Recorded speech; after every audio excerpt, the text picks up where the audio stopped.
Pour bien comprendre la raison d'être du plasma flow, il faut retourner aux bases du rôle naturel des cellules souches dans le corps humain, à savoir que les cellules souches constituent le système naturel de réparation du corps humain. Donc, quand il y a une blessure au niveau du corps ou un problème dans un tissu, dans un organe, le tissu en question va libérer des composés qui vont aller à la moelle osseuse, déclencher la libération de cellules souches de la moelle osseuse.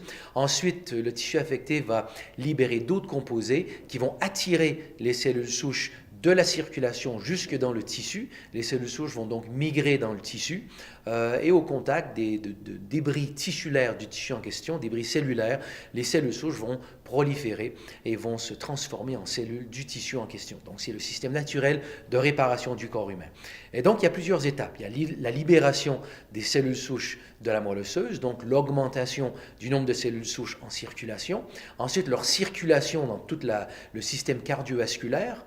Ensuite leur migration au niveau des tissus et leur prolifération et différenciation en cellules du tissu en question.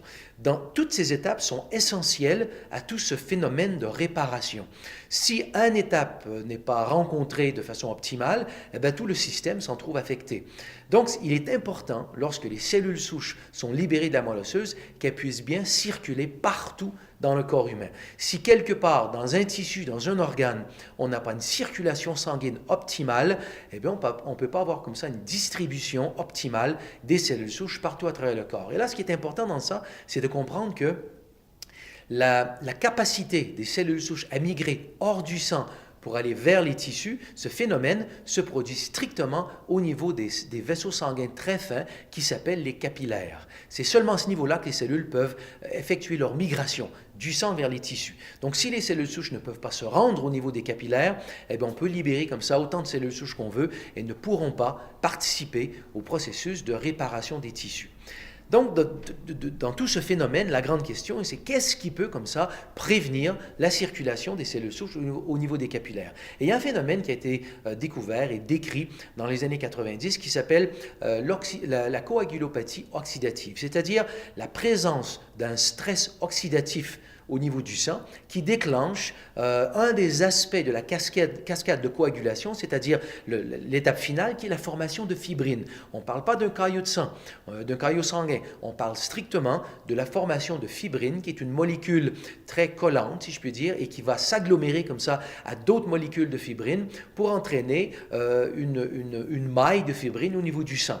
Ce n'est pas en soi très grave, un peu comme une boule de cheveux, si je peux dire, dans la circulation sanguine. Le problème, c'est que ça peut gêner, réduire la circulation au niveau des capillaires fins du corps humain.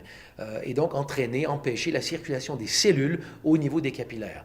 Donc, qu'est-ce qu'on peut faire pour éliminer ce problème? Eh bien, on prend des enzymes qui vont digérer la fibrine, donc des enzymes fibrinolytiques qui vont passer au niveau du sang et digérer la fibrine au niveau du sang, et des antioxydants puissants qui vont diminuer, empêcher, réduire la formation de nouvelles fibrines. Donc, en prenant des enzymes fibrinolytiques couplées à des antioxydants, on permet comme ça d'ouvrir la circulation au niveau des fins capillaires. Et c'est ça le plasma flow. Le plasma flow est un mélange d'enzymes fibrinolytiques et d'antioxydants pour améliorer, pour permettre une circulation optimale au niveau des capillaires. Il faut voir que c'est quelque chose qu'on fait pour vraiment optimiser la circulation des cellules souches, mais ça va aussi entraîner une optimisation au niveau de la circulation des cellules immunitaires, donc c'est bon pour le système immunitaire. Et il faut comprendre que les cellules ont aussi besoin d'oxygène, de nutriments, de vitamines, de minéraux, et ça c'est quelque chose dont on ne parle pas assez au niveau de la santé générale du corps.